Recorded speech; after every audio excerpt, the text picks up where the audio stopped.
Hey guys, हम लोग ग्राम पंचायत अधिकारी क्लास में जो क्वेश्चन की सीरीज कर रहे थे, तो लास्ट टाइम मे बी शायद हमने 270 या 271 में छोड़ा था क्वेश्चन। तो फिलहाल मैंने इतने वीडियोस डाल दिए हैं कि वो जितना भी इम्पोर्टेंट टॉपिक है, चलिए लेकिन तब भी आगे के कुछ क्वेश्चंस स्टार्ट करते हैं। अगर वो नहीं हुए होंगे तो आपका रिवीजन हो जाएगा। तो 270 फिलहाल हो चुका था। उसमें बजट से रिलेटेड जो हम लोग का केंद्रीय बजट आया था 2025-26 का, तो उसी से रिलेटेड ये क्वेश्चन था। ग्रामीण विकास मंत्रालय के कितने रुपए बजट का प्रावधान है, इस क्वेश्चन में ये था। तो केंद्रीय बजट जो 2025-26 का था, उस वो 1,88,754 करोड़ रुपए का प्रावधान किया गया। 1,88,754 करोड़ रुपए का प्रावधान है, जिसमें जो महात्मा गांधी राष्ट्रीय रोजगार गारंटी कार्यक्रम, उसके लिए 86,000 करोड़ रुपए, प्रधानमंत्री ग्राम सड़क योजना के लिए 19,000 करोड़ रुपए, ध्यान रखिए 19,000 करोड़ रुपए, प्रधानमंत्री आवास के लिए 54,832 करोड़ जो कि ग्रामीण का ही है, दीनदयाल अंत्योदय योजना, राष्ट्रीय ग्रामीण आजीविका मिशन 19,005 करोड़ रुपए, और राष्ट्रीय सामाजिक सहायता कार्यक्रम के लिए 9,652 करोड़ रुपए का प्रावधान है। ओके, तो कितना है केंद्रीय बजट में जो 1,88,754 करोड़ रुपए का प्रावधान है, जिसमें कि जो महात्मा गांधी राष्ट्रीय रोजगार गारंटी कार्यक्रम तो 86,000 करोड़ रुपए का, प्रधानमंत्री ग्राम सड़क के लिए 19,000 करोड़ रुपए का, प्रधानमंत्री आवासीय ग्रामीण के लिए 54,832 करोड़ रुपए का। ठीक है, तो ये ध्यान रखिएगा। 19,005 करोड़ किसका? राष्ट्रीय ग्रामीण आजीविका मिशन का। राष्ट्रीय सामाजिक सहायता कार्यक्रम की बात करें, 9,652 करोड़ रुपए का प्रावधान किया गया है, तो आपको ध्यान रखना है।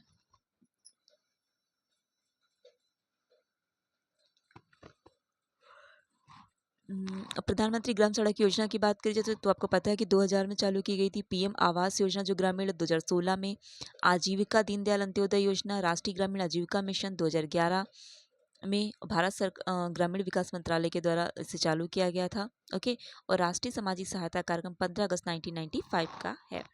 नेक्स्ट क्वेश्चन है, बजट में ग्रामीण संपदा और रेजिलेंस कार्यक्रम जो था, तो उसमें घोषणा उसमें की गई थी, मतलब बजट जो था उसमें ग्रामीण संपदा और रेजिलियंस कार्यक्रम की जो घोषणा करी गई, आरपीआरपी की, तो उसमें जो उसके मुख्य घटक है वो क्या है, तो उसके 4 मुख्य घटक की बात करी गई थी। तो उसमें जैसे कि जो ग्रामीण महिलाएं हैं, तो उनके रोजगार के बारे में, उनकी शिक्षा के बारे में, उनको ऋण कैसे, उनका मतलब कि उनका विकास करने में, तो उनका ऋण कैसे दिया जाए, उनको ऋण कैसे मुहैया कराया जाए, और उनका जो उद्यम विकास के लिए, मतलब महिलाओं के प्रशिक्षण के लिए, उनके कौशल विकास के लिए महिलाओं से रिलेटेड एक घटक ये हो गया। ठीक है, ऐसे ध्यान रखिएगा। युवक किसान और ग्रामीण युवाओं के लिए भी था एक, और सीमांत और छोटे किसानों के लिए भी था, और भूमिहीन परिवारों के लिए जो अवसर उत्पन्न कराना है कई प्रकार के, तो वो 4 घटक के, महिलाओं के लिए, युवा किसानों के लिए, सीमांत और छोटे किसानों के लिए, और भूमिहीन परिवारों के विविध अवसर उत्पन्न कराने के लिए। ठीक है, तो ये था। नेक्स्ट क्वेश्चन, स्थानीय शासन एक क्षेत्र के लोगों द्वारा अपने मामलों का स्वयं भी प्रबंध, स्थानीय शासन जो एक क्षेत्र के लोगों के द्वारा अपने मामलों का स्वयं ही प्रबंध, इसका कथन किसका था, तो ये गोल्डिंग का था, एल गोल्डिंग का। नेक्स्ट क्वेश्चन है, ग्राम प्रधान को पद से हटाने के लिए कितने सदस्यों की आवश्यकता होती है, तो देखिए 2/3 बहुमत से, और गणपूर्ति कितनी होनी चाहिए, 1/3, मतलब 1/3 सदस्यों की जो गणपूर्ति होनी चाहिए हटाने के लिए। ठीक है, मतलब 1/3 सदस्यों के लिए बहुमत, कितने बहुमत से, 2/3 बहुमत से पारित होना चाहिए, तो 1/3 सदस्यों की बात कर रहा है और 2/3 बहुमत है। तो ग्राम प्रधान को हटाने के लिए एक विशेष रूप से जो बैठक, क्योंकि 2/3 बहुमत की बात करें तो विशेष बैठक ही होगी, वो कम से कम 15 दिन पहले उसको सूचना दी जाती है। ग्राम सभा के उपस्थित मतदान करने वाले सदस्यों के 2/3 बहुमत से प्रधान को हटा सकती है। ठीक है, प्रधान को हटाने के लिए बैठक उसके निर्वाचन से 2 वर्ष के भीतर नहीं बुलाई जाएगी। ठीक है, अगर मतलब क्या बोला है, हटाने की बैठक, उसका जो निर्वाचन उसको 2 साल के भीतर नहीं बुलाया जाएगा, और बैठक की गणपूर्ति या कोरम के अभाव के कारण जो प्रस्ताव पे विचार ना किया जाए, तो वो बहुमत ना होने का पारित ना हो पाए, तो प्रधान को हटाने के लिए बाद में कोई बैठक जो है पहले की बैठक से 1 वर्ष के भीतर नहीं बुलाई जाएगी। कहने का मतलब है, हटाने के लिए सबसे पहले तो प्रधान को 15 दिन पूर्व सूचना दी जाएगी, एक विशेष बैठक होगी, 2/3 बहुमत से पारित होना चाहिए, गणपूर्ति 1/3 की होती है। और जैसे निर्वाचन हुआ प्रधान का तो उसे 2 वर्ष के भीतर जो है वो बैठक नहीं बुलाई जाएगी। अगर कोरम का अभाव है, मान लो बैठक नहीं हो पाती है, तो उसमें ये बोला गया है कि कोई और बैठक हो तो 1 साल के भीतर नहीं बुलाई जाएगी। नेक्स्ट क्वेश्चन है, भारत में पहली बार किस वर्ष नागरिक घोषणा पत्र की अवधारणा को अपनाया गया है? भारत की बात कर रहा है, तो पहली बार नागरिक घोषणा पत्र की अवधारणा को 1997 में अपनाया गया था। ठीक है, तो इसमें क्या है, 1997 को विभिन्न राज्यों केंद्र शासित प्रदेशों में मुख्यमंत्रियों के सम्मेलन ने इसे अपनाया गया था। नागरिक घोषणा पत्र के समन्वय, निर्माण, संचालन का कार्य प्रशासनिक सुधार और लोक शिकायत विभाग द्वारा किया गया था। नगर पालिकाओं में वार्ड समितियों का गठन कितनी जनसंख्या पे किया जाता है? तो नगर पालिकाओं में वार्ड समितियों का जो गठन होता है 3 लाख या उससे अधिक की जनसंख्या पे किया जाता है। फिलहाल ये क्वेश्चन शायद ना पूछा जाए, नगर पालिका का है, लेकिन तब भी ध्यान रखिएगा। नेक्स्ट क्वेश्चन, त्रिस्तरीय पंचायती राज व्यवस्था के लिए किस राज्य की न्यूनतम जनसंख्या कितनी होनी चाहिए? त्रिस्तरीय पंचायती राज में किसी राज्य की न्यूनतम जनसंख्या जो होती है, मतलब 3 स्तर पे, जैसे मंडल है तो 20 लाख से, मतलब इतनी तो 20 लाख तो न्यूनतम होनी ही चाहिए। ठीक है, मतलब ग्राम का भी जो हो गया, मंडल का हो गया, मतलब ब्लॉक का भी हो गया, ठीक है, नगर तो जो है तीनों अगर स्तर पे है तो उस पे 20 लाख की जनसंख्या न्यूनतम होनी ही होनी चाहिए। भारतीय संविधान के किस अनुच्छेद में अन्य पिछड़े वर्गों के आरक्षण की सुविधा दी गई है? तो अन्य पिछड़े वर्गों के आरक्षण की सुविधा, देखो आरक्षण 243D 243 ग में दिया हुआ है, तो इसमें बोला गया अन्य पिछड़ा ओबीसी के लिए बोल रहा है, तो वो 243 घ मतलब डी की जो उपखंड 4 है उस पे दिया गया है। ठीक है, तो सीटों का आरक्षण जो है, अगर उपखंड पहले की बात करें, मतलब D1 की 243 D1 की या घ1 की, तो उसमें SC ST के बारे में दिया गया है। ठीक है, ओसी के जो सेकंड के बारे में है तो उसमें जो 1/3 सीटें जो रिजर्वेशन की हैं SC ST महिलाओं के लिए, उसकी बात करा गया है। और अगर 3 की बात करें उसी के उपखंड में, तो जो प्रत्येक पंचायत में प्रत्यक्ष निर्वाचन द्वारा भरी जाने वाली कुल सीटों में कम से 1/3, जिसमें SC ST वाली तो है ही है, महिलाओं स्त्रियों के लिए आरक्षित होंगी।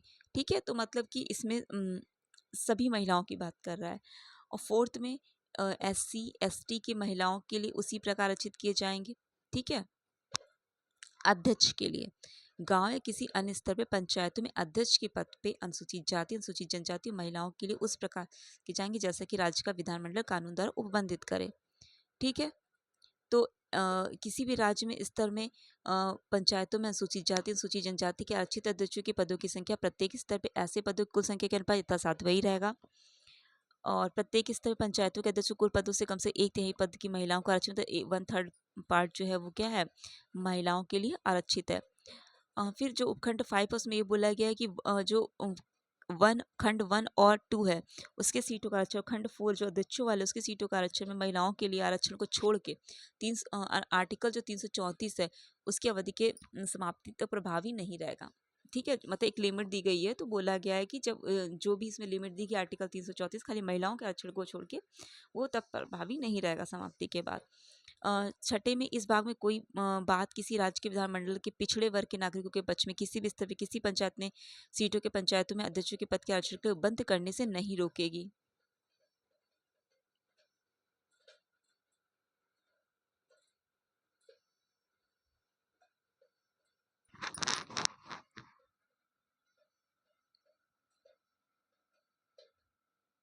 फिलहाल इसमें जो आंसर है या अन्य पिछड़े वर्ग के आरक्षण की सुविधा, तो D4 ना हो के इसमें 247 D6 होना चाहिए, क्योंकि 4 में ओबीसी के बारे में तो कहीं बात ही नहीं कर रहा है। इसमें अनुसूचित जाति, अनुसूचित जनजाति महिलाओं के उस प्रकार आरक्षित किए जाएंगे जैसे कि राज्य के विधानमंडल कानून द्वारा उपबंधित करे।